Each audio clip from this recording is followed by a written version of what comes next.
السلام علیکم F T V کے ویورز، کیسے مزاج ہیں آپ کی؟ امید کرتا ہوں خیر و عافیت سے ہوں گے۔ اللہ پاک آپ کو خوش رکھے، آباد رکھے، شاد رکھے، جہاں بھی رہیں تسلی سے رہیں، اور میرے حق میں دعا کرتے رہا کریں، ایک دوسرے کو دعائیں دیا بھی کریں۔ چلتے ہیں کہانی کی طرف۔ جی کہانی جیسا کہ آپ کو پتہ ہے کہ شروعات اس کی بہت زبردست انداز میں ہوئی تھی کہ دیہاتوں سے چلتی چلتی کہانی شہر میں آ گئی، لیکن ابھی پھر واپس دیہات میں جائے گی۔ اور ابھی ہم تھے کہ خاتون ہیں اور ان کے اوپر جو ہے نا کوئی کالا جادو ٹائپ اثرات آئے ہوئے ہیں اور وہ پریشان ہیں۔ ان کے ساتھ کیا ہو رہا ہے، چلیں کہانی کی طرف چلتے ہیں۔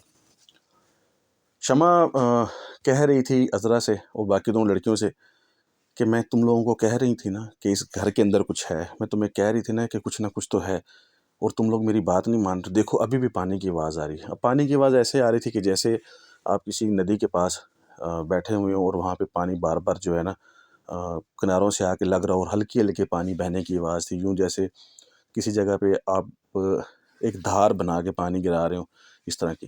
اور لڑکیاں حیرت اور خوف سے اس کی طرف دیکھ رہی تھی، اور تھوڑی دیر میں جو ہے نا اگلے ہی لمحے مطلب لگا لیں کہ لڑکی ایک اٹھی ہے اور اس نے اٹھ کے جو ہے نا کہا کہ آئی ایم سوری، میری امی کی کال آنے والی ہے، میں جا رہی ہوں۔ وہ بھی چلی گئی۔ کچھ دیر دوسری بیٹھی رہی، اس نے بھی یہی کہا کہ اوہو میرا بھائی مجھے لینے آ رہا ہے، میں نے بازار جانا ہے، تو میں تھوڑی دیر میں آتی ہوں۔ ٹھیک ہے، کسی ڈاکٹر کو دکھا لو نا۔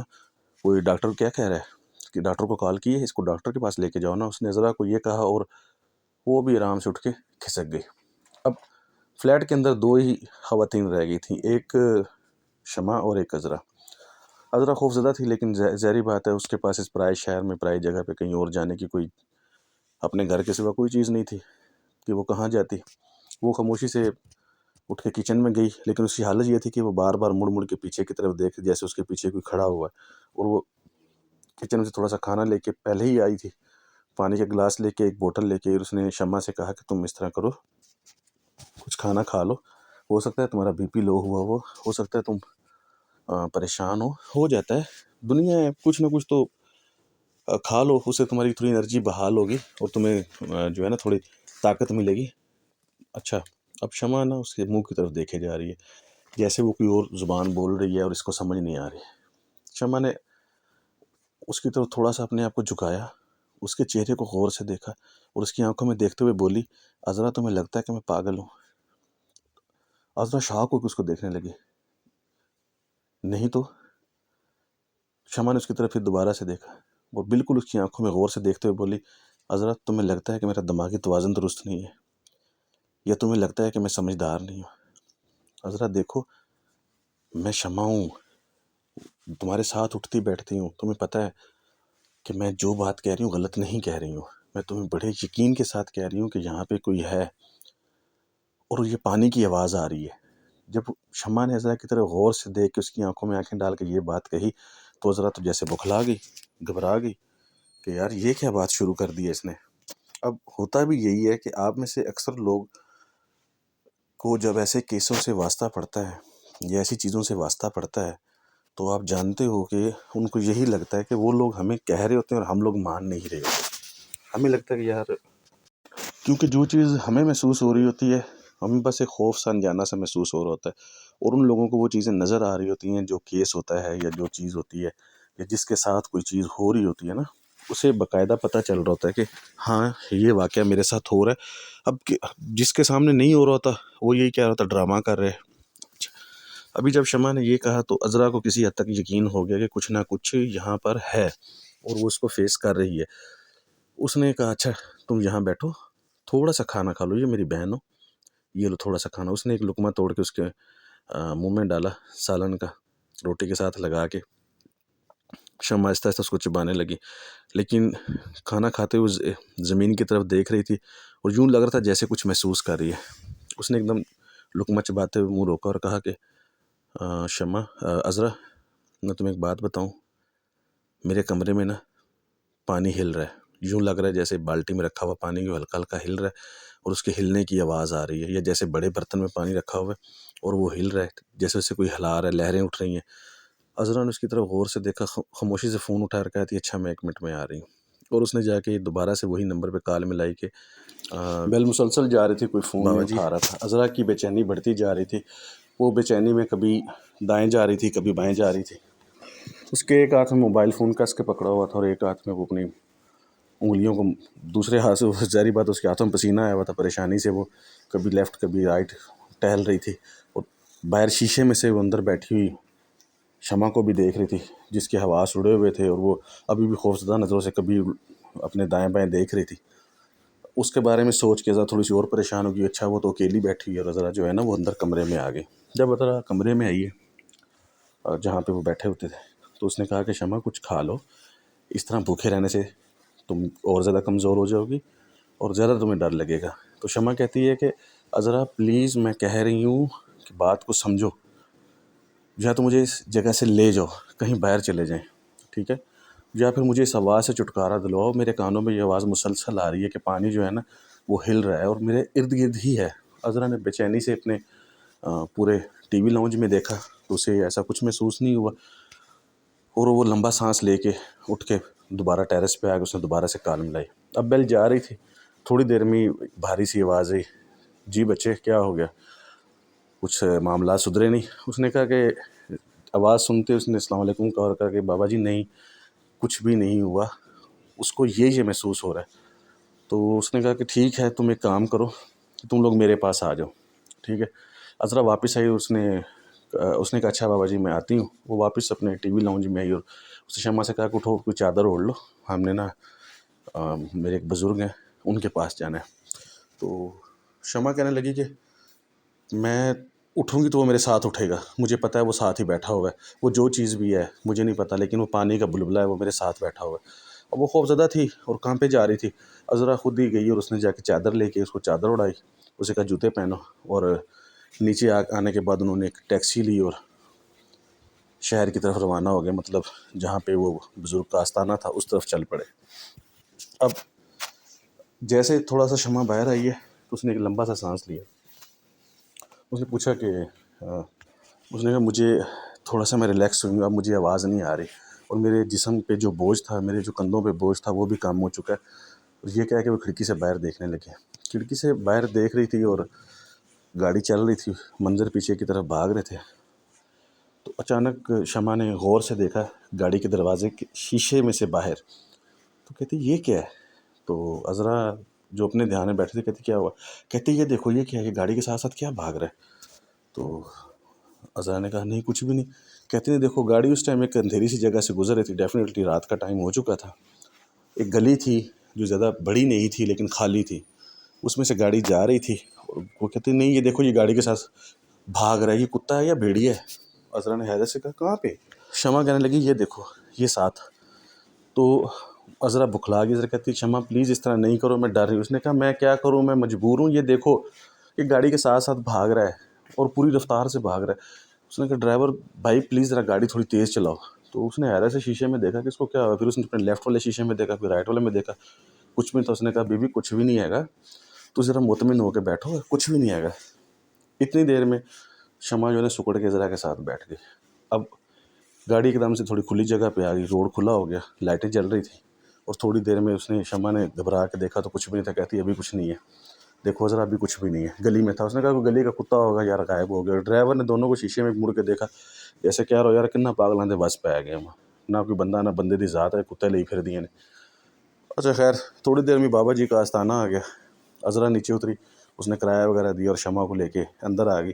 یہ ایک کوٹھی ٹائپ تھا، بڑا سا گیٹ تھا، اس کے اندر کار پورچ تھا اور چھوٹا سا لان تھا، اس میں سے گزر کے تو ایک بڑے سے ہال نما بیٹھک میں داخل ہوگی، جہاں پہ ایک طرف بابا جی جو ہے نا وہ بیٹھے ہوئے تھے اور ان کے ساتھ ہی کچھ اور لوگ بیٹھے ہوئے تھے۔ بابا جی نے آتے دور سے پھونک ماری اور عذرا کے سر پہ ہاتھ پھیرا، اور اس نے جب شمع کی طرف دیکھا تو اس کی آنکھوں میں دیکھتے ہوئے اس نے زور سے سر ہلایا، جیسے کہہ رہا کہ اچھا مجھے پتہ چل گیا کیا چیز ہے، اور اس کی تصویر پہ انگوٹھا جو ہے نا وہ تیز تیز چلنے لگا۔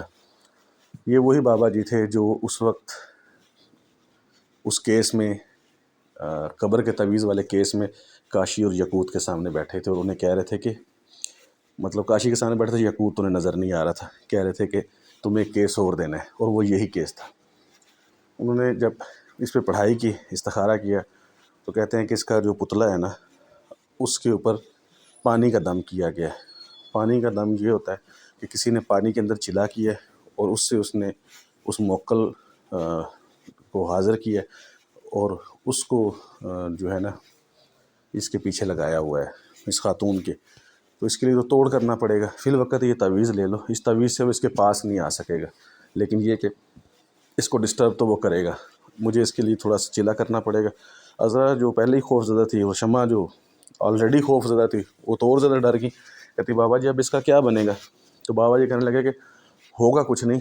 اللہ کی راہ میں جہاں اتنے نیک لوگ ہیں اور جو ایسے لوگ بھی ہیں جو دوسروں کی مدد کرتے ہیں، جہاں پہ بد ہیں وہاں پہ نیک بھی ہیں. تو علم تو حق پہ بھی ہے نہ حق پہ بھی ہے. مطلب علم سے آپ غلط کام بھی لے سکتے ہو اور ایک اچھا کام بھی لے سکتے ہو.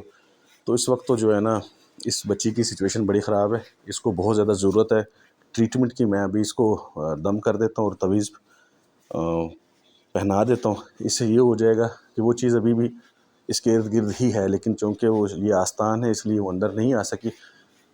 تو میری بھی کچھ مجبوریاں ہیں، میری بات کو بھی سمجھو، تو ہم اس کا کچھ حل کرتے ہیں. یہ کہہ کہ بابا جی نے ایک چیلے کو یا اپنے وہ شاگرد کو اشارہ کیا. وہ اٹھے اور اٹھ کے نا ایک بیگ اٹھا کے لے آئے. بابا جی نے اس کے اندر کہا کہ اس میں سے مشک عنبر والا قلم نکالو نا. تو مشک، عنبر اور زعفران تینوں اس نے کہا، اونچی اونچی کہا کہ بولو مشک، عنبر، زعفران، ان تینوں کو لے کے ان کا جو ہے نا رس نکالو اور اس رس سے میں تعویذ لکھ رہا ہوں. اور اس کے بعد ایک شاگرد کو اشارہ کیا، وہ اٹھ کے چلا گیا. اب جیسا کہ پہلے بھی آپ کو ایک کہانی میں بتایا جا چکا ہے کہ عملیات کرنے والے یا تعویذ دھاگا کرنے والے لوگوں کے پاس ساری چیزیں آلریڈی پڑی ہوئی ہوتی ہیں. جب وہ کسی بندے کو کہہ رہے ہوتے ہیں نا کہ جاؤ اور جا کے فلانی چیز لے کے آؤ، تو بیسک وہ اپنا تھوڑا ریٹ بڑھا رہے ہوتے ہیں کہ یہ چیزیں ظاہری بات ہے. اب زعفران بہت مہنگا ہے، مشک الگ چیز ہے، عنبر الگ چیز ہے، وہ دونوں بھی بڑی مہنگی ہیں. لیکن اس وقت چونکہ بزرگ نے عذرا کو اپنی بیٹی بنایا ہوا تھا تو وہ چیزیں انہوں نے خود ہی انہیں پرووائڈ کر دیں. تھوڑی دیر میں انہوں نے اشارہ کیا کہ وہ بھی کٹ کے لایا. تو ایک جو ان کا شاگرد ہے یا ان کا جو شاگرد تھا یا لگا لیں اسسٹنٹ تھا، وہ اٹھا اور کمرے سے باہر چلا گیا. وہ اٹھ کے گیا اور کمرے سے باہر چلا گیا. جب تھوڑی دیر بعد واپس آیا تو اس کے ہاتھ میں ایک تھال تھا، جیسے تھال ہوتا ہے نا برات ٹائپ، وہ تھا اور اس کے اوپر ایک کپڑا ڈالا ہوا تھا. انہوں نے اس کو اپنے سامنے رکھ لیا اور پڑھائی کرنے لگے. پڑھائی کرتے جا رہے تھے اور اس کے اوپر پھونک مارتے جا رہے تھے. اور جیسے جیسے وہ پڑھائی کر رہے تھے، وہ جو کپڑا تھا وہ ہوا میں ہلکا ہلکا ہلکا ہلکا ہلکا ہلکا ہلکا اوپر اٹھ رہا تھا. مطلب ان کے پڑھنے کی رفتار کے ساتھ بالکل ڈرامائی انداز میں وہ جو تھال تھا جس کے اوپر سرخ کلر کا کپڑا رکھا ہوا تھا، وہ آہستہ آہستہ ہوا میں اوپر کی طرف آنے لگا. یوں لگ رہا جیسے وہ ہل رہا ہے. عذرا حیرت سے دیکھ رہی تھی اور شمع بھی بڑے حیرت سے دیکھ رہی تھی کہ یہ کیا ہو رہا ہے. تھوڑی دیر کے لیے وہ بھول گئی کہ یار اس کے ساتھ کیا بیت رہا ہے. اور ایک جگہ پہ آ کے وہ رک گیا. جب وہ رک گیا تو بابا جی نے اس کے اوپر پھونک ماری، وہ زمین پہ واپس جا کے لگ گیا. اب انہوں نے ایک تعویذ لکھنا شروع کر دیا. انہوں نے جب قلم سے لکھنا شروع کیا تو اس کی سیاہی کے اندر سے ایک عجیب سی قسم کی مہک ٹائپ، خوشبو ٹائپ آ رہی تھی، جو ہوا میں جو ہے وہاں بیٹھے ہوئے ان کو محسوس ہو رہی تھی کہ اس کے اندر سے کچھ خوشبو نکل رہی ہے. انہوں نے کچھ نقش و نگار بنائے اور اس کے بعد کچھ لکھے الفاظ اور اس تعویذ کو لپیٹ کے کپڑے کو ہلکا سا اٹھایا اور اس کے نیچے رکھ دیا. تو شمع حیرت سے دیکھ رہی تھی کہ یہ کیا چیز ہے. عذرا بھی دیکھا کیا چیز ہے. تو بابا جی نے کہا کہ اس کو تم لوگوں کو دیکھنے کی ضرورت نہیں ہے. اور پھر ساتھ ہی اس نے ایک لڑکے کو اشارہ کیا کہ اس کو باہر کھلوتا نو دے آؤ. لڑکا خاموشی سے اٹھا، اس نے اٹھایا اور باہر چلا گیا. اب لان میں کھڑے ہو کے لڑکے نے اس تھال پر سے کپڑا ہٹایا تو اس کے اندر بکرے کی ایک سری تھی جس کا رنگ گہرا کالا سیاہ تھا اور اس کے اوپر تعویذ رکھا ہوا تھا. لڑکے نے تھال کو دونوں ہاتھوں سے پکڑا اور زور سے ہوا میں اچھال دیا. سری لڑکے کی طاقت کے ساتھ اڑتی ہوئی لان کی دیوار سے باہر گئی، لیکن باہر جا کے گری نہیں بلکہ ہوا میں ہی غائب ہو گئی. یوں لگا جیسے کسی نے اس کو اچک لیا. بابا جی جو کھڑکی کے اندر سے یہ منظر دیکھ رہے تھے، ان کے سامنے لان تھا. انہوں نے ایک لمبا سانس لیا اور کہا کہ شمع آپ جاؤ، آپ آرام سے نا اندر جا کے کمرے میں لیٹ جاؤ، تھوڑا آرام کرو، عذرا آ جاتی ہے آپ کے پاس. شمع لڑکھڑاتی اٹھی اور اندر کی طرف چلی گئی. بابا جی نے عذرا سے کہا کہ دیکھو یہ تمہاری بڑی کلوز دوست ہے، تم میری بیٹی بنی ہو. اس کے اوپر بڑا گہرا کالا علم کیا گیا. وقتی طور پہ تو میں نے اس کو صدقہ دے کے اس کو یہ کھلا کے یہاں سے بھجوا دیا، ٹھیک ہے، لیکن اس کا پیچھا نہیں چھوڑے گا، اس کے لیے مجھے تھوڑا سا دیکھنا پڑے گا۔ ہر علم کی ایک کیٹیگری ہوتی ہے، ہر علم کی ایک پاور ہوتی ہے، انشاءاللہ اگلی قسط میں دیکھیں گے کیسے جان چھوٹی